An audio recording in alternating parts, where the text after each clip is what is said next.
बिस्मिल्लाहिर्रहमानिर्रहीम my dear students. और you know very well कि हम कंप्लीट कर चुके हैं process of light friction and we knew the products of light friction. One of them was ATP and other was NADPH2, that is reduced NADP. And you know these are the basically what chemical energies, and today we want to understand how to convert, how to use this particular energy to synthesize glucose. And you know very well, हमने बहुत बार discuss पहले किया है कि इस particular reaction को हम dark reaction बोलते हैं, राइट. आए हम इस पर्टिकुलर डार्क रिएक्शन की सारे के सारे फीचर को स्टडी करने के लिए move to the whiteboard. Yes my dear students, we want to understand first dark reaction. सबसे पहले हम देखेंगे कि इस पर्टिकुलर डार्क रिएक्शन की अकरेंस कहाँ है. बहुत दफा डिस्कस हुआ आप लोगों से, लेकिन चूंकि मेरे फ्राइज में शामिल है कि मैं आपको अपने कॉन्सेप्ट के साथ साथ लेके चलूँ, तो आपको याद है कि ये मैंने ड्रॉ किया था व्हाट, क्लोरोप्लास्ट. और इस पर्टिकुलर क्लोरोप्लास्ट के अंदर प्रेजेंट थे ये ग्रीन कलर के स्टैक्स ऑफ मेम्ब्रेन, और हमने इसे नाम दिया था व्हाट, ग्रेनम. और इस पर्टिकुलर ग्रेनम के आउटसाइड दिस होल चेम्बर और cavity was stroma. This particular thing was granum and the space outside was basically stroma. And you know very well कि all sort of activities regarding dark reaction, they take place in the granum, right? And today our focus will be the stroma, means the cavity that surrounds whole granum, right? अब हम stroma में सारी activity study करेंगे. तो हमने ये पहला point पढ़ लिया है कि ये वाला रिएक्शन बेसिकली कहाँ होता है, तो आंसर है स्ट्रोमा में. And now we want to discuss कि क्या ये जो नाम है डार्क रिएक्शन, ये नाम भी सही है या नहीं, राइट. तो पहली बात तो स्टूडेंट्स, एक मैंने आपको कल भी डिस्कस किया था कि मत सोचे, नेवर कंसिडर कि रिएक्शन सिर्फ एब्सेंस ऑफ लाइट में होता है. मैंने आपसे बोला था कि चाहे आप लोगों का लाइट रिएक्शन हो, राइट, और या फिर हो डार्क रिएक्शंस, राइट, ये दोनों के दोनों चीजें होती रहती हैं in parallel in the presence of light. रोशनी की मौजूदगी में ये दोनों रिएक्शन होते रहते हैं, राइट. लेकिन इंपॉर्टेंट बात ये है कि during the course of presence of light हमारी बैटरीज चार्ज होती रहती हैं और उनके रिजल्ट में एटीपी भी प्रोड्यूस होता है और NADP व्हाट, रिड्यूस्ड भी प्रोड्यूस्ड होता है, राइट. और ये वाली दोनों चीजें क्या है, केमिकल एनर्जी. और अगर ये during the presence of sunlight ज्यादा बन जाए, और जो कि बनती हैं, तो फिर सनसेट के बाद भी ये रिएक्शन चलता रहता है. तो चूंकि ये वाला रिएक्शन सनसेट के बाद भी हो सकता है, इसीलिए हम लोग इसे डार्क रिएक्शन बोलते हैं. Otherwise it is a very silly approach to call it a dark reaction. याद रखना है स्टूडेंट्स आपने कि इस डार्क रिएक्शन हम इसको सिर्फ इसलिए कहते हैं कि ये सनसेट के बाद भी हो सकता है. देखिए मैंने कितनी फोकस करके जोर लगा के आप लोगों ने टर्म बोली है, भी हो सकता है, राइट. अब एक बात और लिखते हैं, आप लोगों की एक टर्म और इस्तेमाल करती है. वो टर्म क्या है students, light independent reaction. Light independent reaction. अब जरा बात इसको भी जरा गौर से सुनिए आप लोग. ये भी एक इंतहाई सिली टर्म, सॉरी टू से मैं बाबा ये टर्म यूज करूं, लेकिन ये बिल्कुल एक इलॉजिकल सी बात है. मैंने लिखा है वहां पे कि नेम के अंदर लॉजिकली ये बात ठीक है नहीं, बिल्कुल इलॉजिकल टर्म इस्तेमाल होती है. बिकॉज कि जो डार्क रिएक्शन है वो किस पे डिपेंड कर रहा है, डेफिनेटली वो डिपेंड कर रहा है एटीपी पर और NADP पर, राइट. अब अगर लाइट ही नहीं होगी तो बताएं क्या एटीपी बनेगा और क्या NADP रिड्यूस होगा, तो आंसर इज नो. तो इस लिहाज से भी इस पर्टिकुलर रिएक्शन को लाइट इंडिपेंडेंट रिएक्शन कहना इज अ फैलेसी, मींस एक गलत चीज है. लेकिन मैं ये कोशिश करूंगा कि मैं डार्क रिएक्शन की बजाय इस पर्टिकुलर रिएक्शन को सिर्फ और सिर्फ एक ही नाम से पुकारूं. वो क्या नाम है, तुम्हारा वाली बात है, आंसर इज केल्विन साइकिल. मैं इसे केल्विन साइकिल कहना प्रेफर करूंगा as compared to the using term what dark reaction, right. अगली बात ये है स्टूडेंट्स कि चूंकि ये एक साइक्लिक प्रोसेस है, हम मूव कर गए हैं इस पॉइंट से इस पॉइंट पे, mean now we want to discuss the steps. तो अगर मैं स्टेप्स की बात करूंगा स्टूडेंट्स, तो उस पर्टिकुलर रिएक्शन में एक स्टेप नहीं है बल्कि बहुत सारे स्टेप्स। और इंपॉर्टेंट बात यह है कि ये सारे के सारे स्टेप्स एक साइकिल में कंप्लीट होते हैं, लिहाजा हम इसे क्या बोलते हैं, it is a cyclic process, cyclic process. और आपको पता है कि साइकिल कंप्लीट तब होगा कि जब मैंने किसी भी चीज को एक खास पॉइंट से शुरू किया तो उसे वापस लाकर उसी पॉइंट पे छोड़ दूं, कि हर एक एथलीट उस पर्टिकुलर बार को अगले एथलीट के हाथ पे देगा तो ही रनिंग स्टार्ट करेगा। Same is a case here. Cyclic process में every product is a reactant for the next step, ठीक है। और इसका मतलब ये होगा कि जब सारा रिएक्शन कंप्लीट होगा तो इस पर्टिकुलर रिएक्शन का एंड प्रोडक्ट अगले साइकिल का क्या हो जाएगा, रिएक्टेंट हो जाएगा। तो साइक्लिक प्रोसेस में हमेशा यही बात अपने माइंड में रखनी है कि every product is a reactant for the next step. मैं दोबारा रिपीट कर रहा हूं, every product is a reactant for the next step. और ये काम हमेशा साइक्लिक वे में चलता ही रहता है, इसलिए हम इसे क्या बोलते हैं कि it is a cyclic process that involve many steps. अब अगली बात यह स्टूडेंट्स वो कि इस पर्टिकुलर स्टेप में क्या मैंने बोला था, रिएक्टेंट कौन है, product of the last step. और ये साइकिल, ये प्रोसेस चलता ही रहता है। अब हम देखते हैं स्टूडेंट्स कि इस पर्टिकुलर साइक्लिक प्रोसेस को किसने, कब और कैसे डिस्कवर किया। तो आंसर इज, इसके डिस्कवर करने वाले के नाम था students Melvin Calvin. Melvin and Calvin, remember these are two different scientists working independently into different labs, but the major contribution was from Kelvin. Therefore, we love to say it as Kelvin cycle. अब ये जो Kelvin था students, ये basically student था Manchester university United kingdom का। He was basically student of Manchester university. और इस particular Manchester university में उस वक्त की एक बहुत ही लेटेस्ट टेक्निक इस्तेमाल कर रहा था ये, और उस पर्टिकुलर टेक्निक का नाम था क्रोमेटोग्राफी, पेपर क्रोमेटोग्राफी।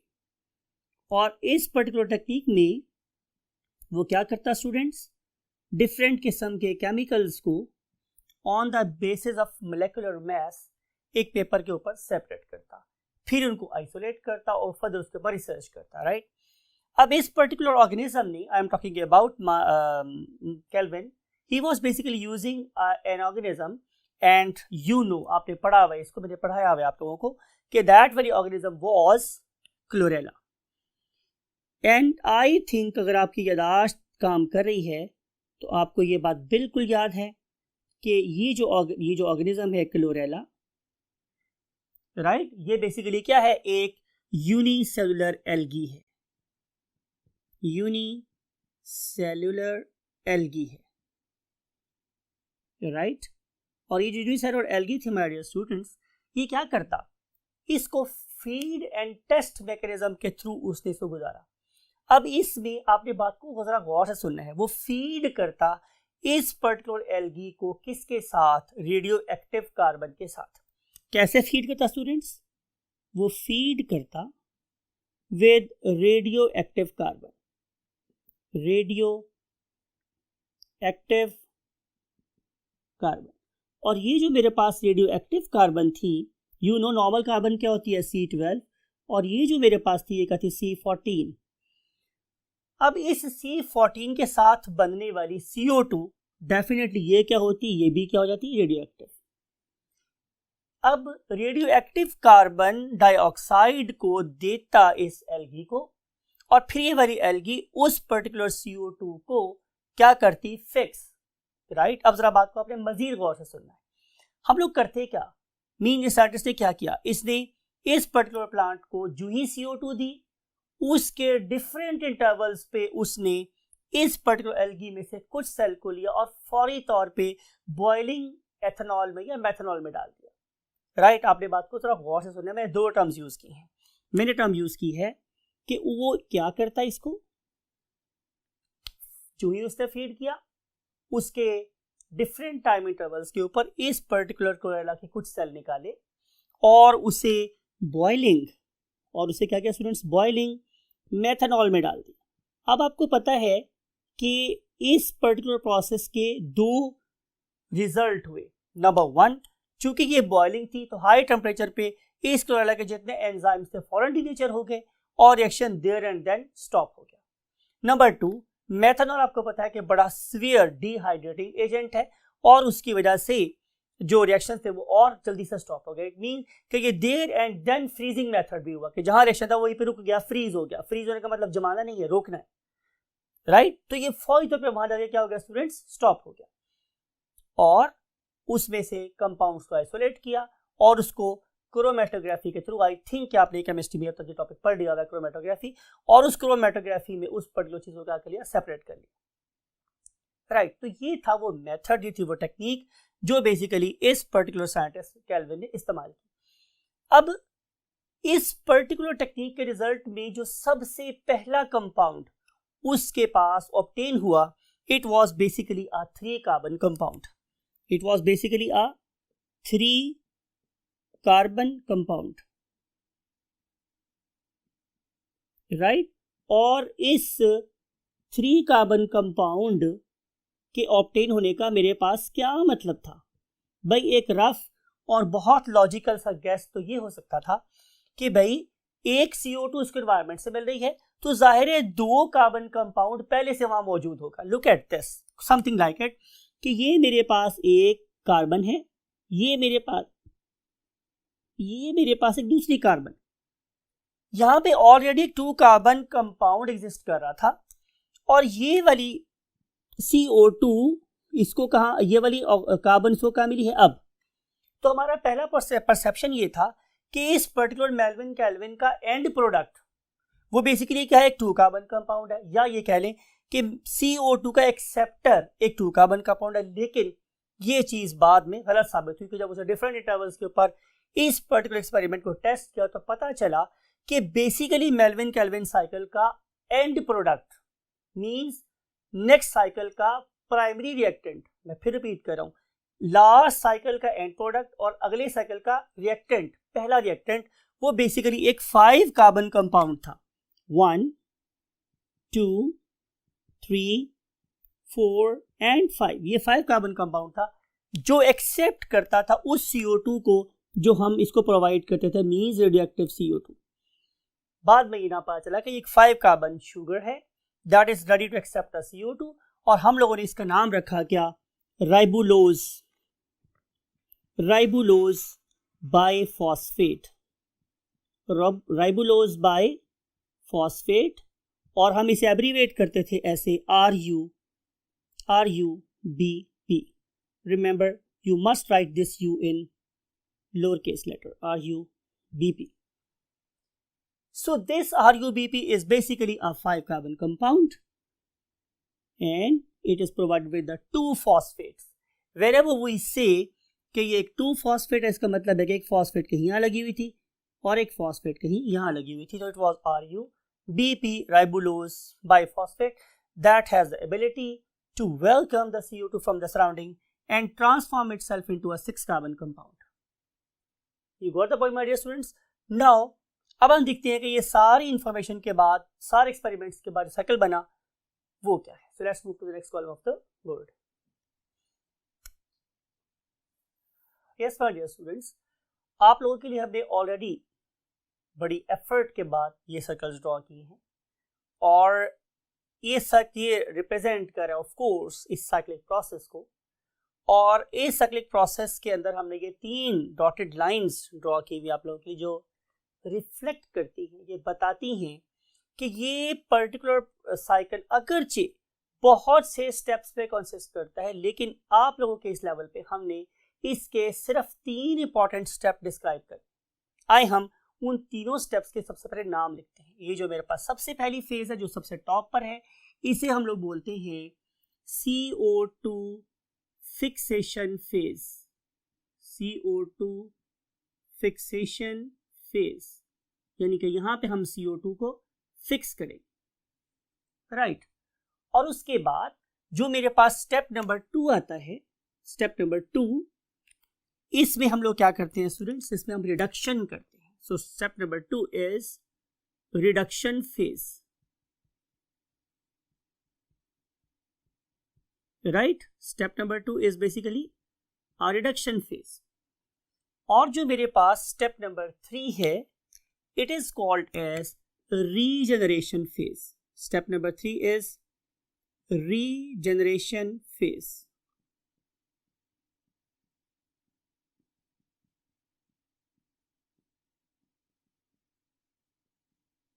right? तो ये टोटल मेरे पास 3 फेजेस हो गई।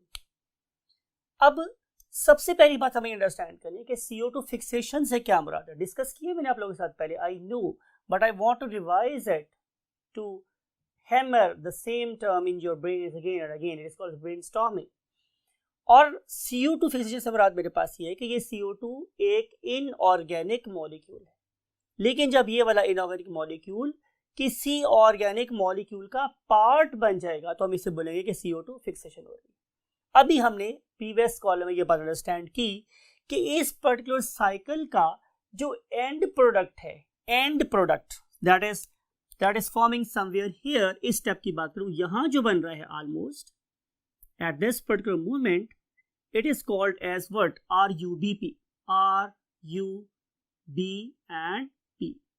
और लिखा था मैंने कि name of this molecule is ribulose bisphosphate और राइबुलोज बाइफॉस्फेट, एक ही टर्म। अगर मैं इस RUBP को देखूं तो मैं लास्ट टाइम उसे डिस्क्राइब किया था कि ये एक 5 कार्बन कंपाउंड है। लुक एट दिस, अगर मैं इस कार्बन को एक बॉल से प्रेजेंट करूं तो यहां पे टोटल कितने बॉल्स हैं स्टूडेंट्स, 5, राइट। और इन पर्टिकुलर 5 बॉल्स के दोनों एंड्स पे क्या अटैच है, एक फॉस्फेट, एक फॉस्फेट यहां अटैच है और एक फॉस्फेट यहां अटैच है। इस particular and product of cyclic process का नाम क्या है, राइबुलोज बिसफॉस्फेट, राइबुलोज बाय, चलिए बाय ही याद रखिए क्योंकि बुक में आपके बाय लिखा हुआ है, तो बाय फॉस्फेट, तो राइबुलोज बाय फॉस्फेट, RUBP। ये जो RUBP है ये रेडी है वेलकम करने के लिए उस पर्टिकुलर CO2 को जो हमारे स्टोमेटा के थ्रू, हमारी एयर चेंबर्स के थ्रू मेरे कहां आई थी, पैलिसेड मेसोफिल सेल में या स्पंजी मेसोफिल सेल्स में, कहां, इनसाइड क्लोरोप्लास्ट, और क्लोरोप्लास्ट में कहां, स्ट्रोमा में। इट इज इंपॉर्टेंट, ये रिएक्शन स्ट्रोमा में हो रहा है। तो जो ही ये वाली CO2 स्ट्रोमा के अंदर मतलब ज्वाइन करेगी, एंटर होगी, पेनिट्रेट करेगी, तो उसको वेलकम करेगा ये वाला 5 कार्बन कंपाउंड, राइट।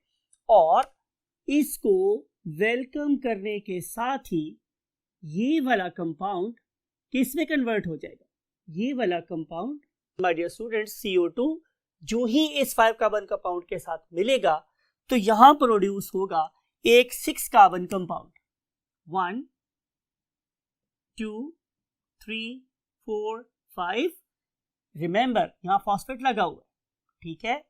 और यहां भी क्या लगा हुआ था, मेरे पास एक फॉस्फेट और उसके साथ आके जुड़ गई वो वाली CO2 जो सराउंडिंग में से आ रही थी, और ये बन जाएगा मेरे पास एक 6 कार्बन कंपाउंड, राइट। याद रखना है स्टूडेंट्स के एक 6 कार्बन कंपाउंड बना है और इसके साथ 2 हाई एनर्जी एटम्स अटैच है, मॉलिक्यूल्स अटैच है, सॉरी इसका नाम क्या है, फॉस्फेट। यू नो कि जिस मॉलिक्यूल के साथ भी फॉस्फेट अटैच हो जाएगा उसकी अपनी एनर्जी बहुत ज्यादा होगी। ये वाला RUBP तो पहले ही काफी अनस्टेबल था क्योंकि इसके साथ क्या लगे हुए थे, 2 फॉस्फेट लगे हुए थे, लेकिन जो ही इसके साथ एक और CO2 अटैच हुई तो इसकी अनस्टेबिलिटी और बढ़ गई, और इसके रिजल्ट में क्या हुआ कि ये हाईली अनस्टेबल इंटरमीडिएट क्या हो गया स्टूडेंट, हमारी नजरों से ओझल हो गया। लेकिन वो बात अलग है कि हमने इसको अब डिटरमाइन कर सकते हैं, और जो ही ये इंटरमीडिएट बनता है तो समझ लें कि बनने के फौरन बाद ही ये इस पर्टिकुलर पॉइंट से क्लीव हो जाता है या टूट जाता है, राइट। और उसके रिजल्ट में मेरे पास प्रोड्यूस होते हैं 1 2 3 एंड देन 1 2 एंड 3, यानी कि अब ये 6 कार्बन कंपाउंड 3 कार्बन के 2 कंपाउंड में कन्वर्ट हो जाएगा, राइट। ये 6 कार्बन एटम वाला मॉलिक्यूल 3 कार्बन एटम वाले 2 मॉलिक्यूल्स में क्या हो जाएगा, सेपरेट हो जाएगा। याद रखने वाली बात यह है कि इसके इधर फॉस्फेट अटैच था और अब इसके इधर फॉस्फेट अटैच, राइट स्टूडेंट्स। अब ये जो सबसे पहला कंपाउंड हमने डिस्कवर किया था वो यही था, that 3 carbon compound was basically PGA, right. अब what is meant by the term PGA? It stands for phosphoglyceric acid. Phosphoglyceric acid. और ये जो मेरे पास phosphoglyceric acid है, इसके बनते ही हमारे इस पर्टिकुलर रिएक्शन का जो फेज है वो क्या जाता है, खत्म हो जाता है, राइट। अगले स्टेप हमने क्या करना है स्टूडेंट्स, अगले स्टेप में हमने इसमें 2 चीजें करनी। Number 1 is called as phosphorylation. इसका मतलब ये है कि हम इन दोनों के साथ अब फॉस्फेट अटैच करने वाले, समथिंग लाइक इट। ये देखेंगे स्टूडेंट्स, यहाँ पर ये मेरे पास एक कंपाउंड था और ये मेरे पास एक दूसरा कंपाउंड था। कितने कार्बन वाला स्टूडेंट्स, 3 कार्बन वाला। देखिए आपने मेरी बात को गौर से सुनना है। 3 कार्बन कंपाउंड, एक ये बना था वो मैंने यहां लिखा है, एक ये बना था वो मैंने यहां लिखा है, राइट। इसके यहां अटैच था फॉस्फेट और इसके यहां था क्या, अटैच फॉस्फेट। अब इन दोनों के ऊपर आके ऑपोजिट एंड्स पर अटैच हो जाएंगे क्या, फॉस्फेट्स, राइट। अब ये मेरे पास क्या बन जाएगा, बाइफॉस्फोग्लिसरेट, बाइफॉस्फोग्लिसरेट, ठीक। इसका क्या मतलब है कि एक फॉस्फेट यहां अटैच था ऑलरेडी, एक नया हो गया, एक यहां पे ऑलरेडी अटैच था और एक और हो गया। अब ये एक ऐसा फॉस्फोग्लिसरिक एसिड बन गया है जिसके दोनों एंड पे फॉस्फेट अटैच हैं, तो हम इसे क्या बोलेंगे, बाइफॉस्फोग्लिसरिक एसिड या बाइफॉस्फोग्लिसरेट, राइट माय डियर स्टूडेंट्स। इसका मतलब ये होगा कि इस पर्टिकुलर फॉस्फेट का कोई ना कोई सोर्स होगा। मीन टू से कि हमें अंडरस्टैंड ये करना है कि ये वाली फॉस्फेट और ये वाली फॉस्फेट कहां से आई है, तो आंसर इज लाइट रिएक्शन से, यानी कि ये वही एटीपी थी जो कहां से आई थी, लाइट रिएक्शन से। उसने अपनी फॉस्फेट यहां दी और देने के बाद ये दोबारा से एडीपी में कन्वर्ट हो गई और अब यही वाली एडीपी दोबारा कहां चली जाएगी, ग्रेनम के पास, to fetch another phosphate, right? Somebody to fetch another packet of energy to carry out the same process, right? तो आप इमेजिन करें कि अगर ATP ना बन रही होती तो ये रिएक्शन हो सकता था, तो answer is no. therefore it is useless to call it as a light independent reaction। अब आपको समझ आ गई होगी माय डियर स्टूडेंट्स कि इस ATP का सोर्स क्या है, लाइट रिएक्शन। इंपॉर्टेंट बात है कि इस पर्टिकुलर रिएक्शन की एनर्जी कहां से आई है, लाइट रिएक्शन से आई है, राइट। इस BPGA को हम मॉडर्न लैंग्वेज में एक नाम और देते हैं, क्या, कि PGAP, यानी कि चाहे आप लोग इसे बाइफॉस्फोग्लिसरिक एसिड बोल दें या वही बात है फॉस्फेट ग्लिसरिक एसिड, फॉस्फेट एक ही बात, नो डिफरेंस एट ऑल। अब ये जो मेरे पास PGAP है, it will undergo what, reduction, ठीक है।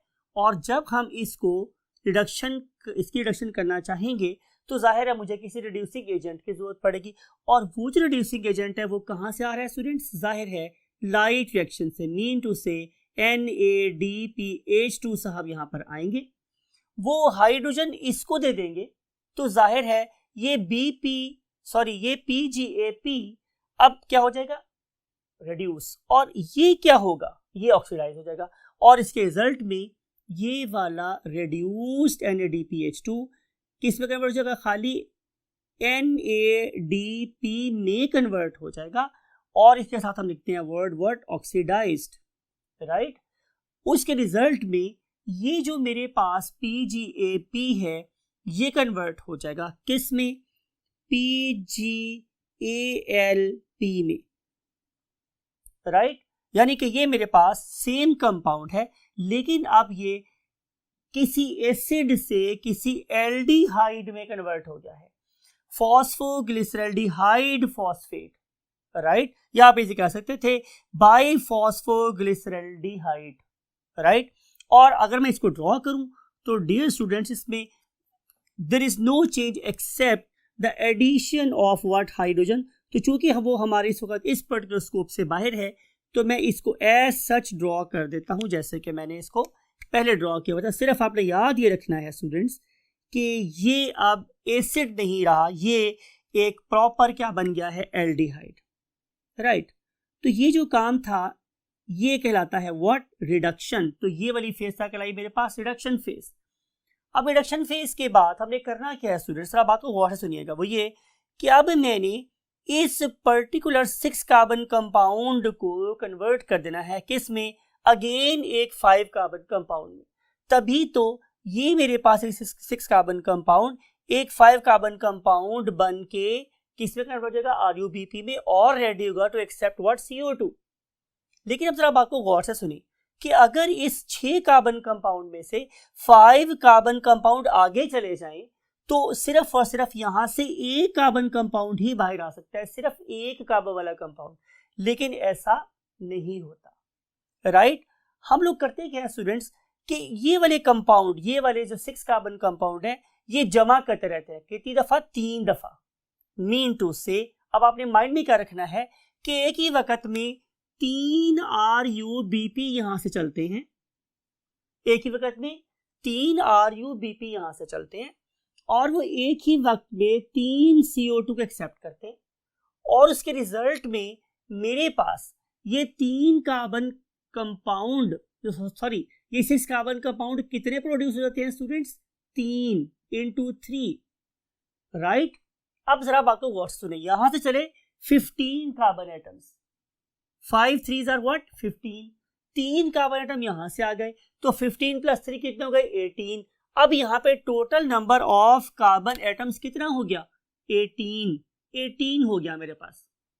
अब ये जो 18 कार्बन मॉलिक्यूल्स हैं, ये अब इस तरह के 3 मॉलिक्यूल में सेपरेट हुए, तो इसका मतलब ये होगा मेरे पास कि मेरे पास अब 3 कार्बन कंपाउंड कितने प्रोड्यूस हो गए हैं, 6।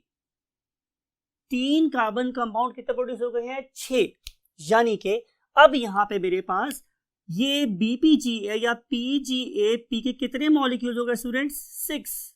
ये 6 ब्लैक से लिख रहा हूं, नंबर ऑफ मॉलिक्यूल्स 6 हो गए यहाँ पे। तो यहाँ पे भी कितने प्रोड्यूस हो जाएंगे अब स्टूडेंट्स, जाहिर है कितने, 6। तो 6 मॉलिक्यूल्स प्रोड्यूस हो गए हैं यहाँ पे PGAL के, राइट। अब देखिए अप्रोचेस देखिए, एक साइंटिस्ट ये बोल रहा है, बात को गौर से सुनिए, एक साइंटिस्ट ये बोल रहा है कि एक ही वक्त में 3 यहां से चलेंगे, 3 यहां से चलेंगे, और एक ही वक्त में यहाँ पे 6 मॉलिक्यूल प्रोड्यूस होंगे, जिनमें से 5 आगे चले जाएंगे, और एक 3 कार्बन कंपाउंड मीन एक ट्राइओस, 3 carbon compound come out of it, come out, right. और आपको पता है कि जिस कार्बोहाइड्रेट में 3 कार्बन एटम हो, हम उसे नाम देते हैं व्हाट, ट्राइओस। तो जो सबसे पहला कंपाउंड इस पर्टिकुलर साइकिल से बाहर आता है, it is basically a triose, right. लेकिन बहरहाल बातें दोनों सही हैं, जाहिर है एक वक्त में एक साइकिल तो चल ही रहा है, हजारों साइकिल चल रहे हैं, इसका मतलब है कि हजारों साइकिल क्या प्रोड्यूस करें, हजारों मॉलिक्यूल्स ऑफ ट्राइओस। लेकिन 2 स्कूल ऑफ थॉट है, एक स्कूल ऑफ थॉट है जो कैम्बल एंड रीस का फॉलोअर है, वो बोलता है कि एक ही टाइम में 3 कार्बन चलते हैं और 3 कार्बन का एक ट्राइओस बाहर निकला। दूसरा ग्रुप कहता है no, it is not true. ये साइकिल जब 3 दफा चलेगा तो ये वाले 3 कार्बन आपस में एक्यूमुलेट होंगे और यहां से एक ट्राइओस बाहर आएगा। बहरहाल अपनी अपनी स्कूल ऑफ थॉट है। आपके लेवल पे इंपॉर्टेंट क्या है कि ये 3 कार्बन कंपाउंड यहां से बाहर आ जाता है। अब हमारे पास बच गए स्टूडेंट्स बाकी 15 कार्बन, राइट। हम लोगों ने इन 15 कार्बन का मतलब क्या है, बात गौर से सुनिएगा। इसका मतलब यह है कि मेरे पास 5 कंपाउंड हैं, 5 मॉलिक्यूल्स हैं, कितने कार्बन एटम वाले, 3 कार्बन एटम वाले। तो जब मेरे पास 3 कार्बन एटम वाले 5 मॉलिक्यूल्स हैं तो नंबर ऑफ कार्बन एटम कितने हो गए, जाहिर है 15। मैंने 5 इंटू 3 को 3 इंटू 5 में कन्वर्ट कर देना है। अब सोचते हैं ये कैसे हो सकता है, बात को जरा गौर से सुनिएगा। Number 1, number 2, number 3, number 1, number 2, number 3, number 1, number 2, number 3, 2, 3 and then 2 and 3।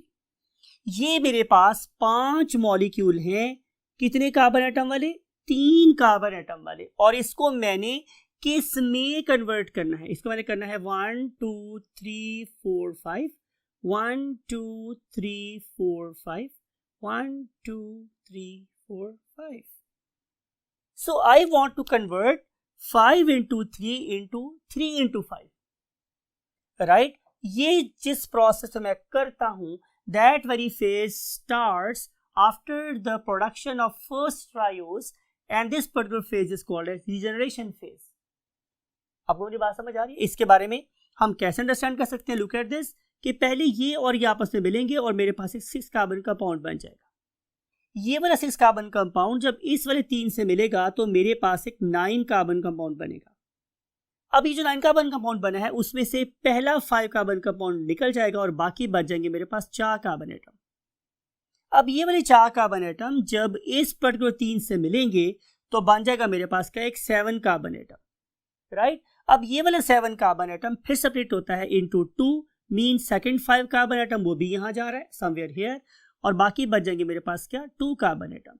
अब ये वाले 2 कार्बन एटम जब इस वाले 3 कार्बन एटम से मिलेंगे तो बन जाएगा मेरे पास थर्ड व्हाट कार्बन एटम, और इस तरीके से ये मेरे पास तीसरा 5 कार्बन कंपाउंड बन गया, राइट? तो पहला 5 कार्बन कंपाउंड ये बना था, दूसरा 5 कार्बन कंपाउंड स्टूडेंट्स ये बना है, और तीसरा 5 कार्बन कंपाउंड स्टूडेंट्स ये बन गया। इस तरीके से हमने इस 3 कार्बन एटम से जनरेट किए 5 कार्बन वाले compounds. Hence we have converted 5 what PGAL molecules into 3 ribulose bisphosphate molecules, right? अब इस सारे रिएक्शन में जो हमने भी यहाँ पे स्टूडेंट डिस्कस किया है कि हमने किस तरीके से इन मॉलिक्यूल्स को 3 कार्बन मॉलिक्यूल्स को 5 कार्बन मॉलिक्यूल्स में कन्वर्ट किया, सारी इसके लिए चाहिए एनर्जी, और वो जो एनर्जी है डेफिनेटली उसका सोर्स अगेन मेरे पास क्या है, ATP। तो इस सारे प्रोसेस में भी ATP इस्तेमाल होती है, राइट? तो अब हम करेंगे क्या स्टूडेंट्स कि अब हम थोड़ी सी जगह खाली करते हैं, और थोड़ी सी जगह खाली करने के बाद हम यहाँ पे इस पूरे के पूरे रिएक्शंस की ओवरऑल रिएक्टेंट्स और प्रोडक्ट्स के लिए इक्वेशन लिखते हैं। So we shall see you after erasing some board. Yes my dear students, we have erased the board and we have placed the equation over here. और ये सारी equation मुझे क्या बता रही है कि एक ही वक्त में जो रिएक्टेंट्स मुझे चाहिए हैं वो 3 कार्बन डाइऑक्साइड मॉलिक्यूल चाहिए, and then we have to use 6 NADP, 6 over here, because एक दफ़ा के लिए मुझे 1 चाहिए था, जब ये 6 टाइम चलेगा तो मुझे यहाँ पे ये 6 चाहिए हैं, तो 6 NADP चाहिए, और मुझे 9 ATP मॉलिक्यूल चाहिए बिकॉज के 6 ATP यहाँ इस्तेमाल हुए थे और 3 ATP यहाँ इस्तेमाल हुए थे, टोटल मुझे 9 ATP चाहिए। तो जब सब चीज़ें इकट्ठी हो जाएंगी तो रिजल्ट में I will be able to construct 1 triose and the products will be definitely 9 molecule of NADP, right? And then 9 molecules of what? Definitely ADP plus PI, ADP plus PI, and finally the 3 molecules of what? Water. इस तरीके से my dear students हमारे क्या complete हो जाते हैं, जाहिर है लाइट रिएक्शन, और हमारे क्लोरोप्लास्ट के अंदर क्या प्रोड्यूस होता है, definitely trioses. And you know very well कि जब different trioses they combine together they give rise to hexoses, and different hexoses can combine together to give rise what disaccharides, and different disaccharides can combine together to give the polysaccharides। तो इस तरीके से मैं उन्हीं molecule से फिर amino acids और फिर उन्हीं मॉलिक्यूल्स में से व्हाट फैटी एसिड भी बना सकता हूँ। So this is how this particular plant is producing various type of foodstuffs for us. Take very good care of yourself and your great parents, and particularly your time. It is also very important कि आप अपने हर एक लम्हे को, एक minute को गौर से पढ़ें और try to achieve your goal in the life. May अल्लाह हेल्प यू अलॉट। अल्लाह हाफिज़।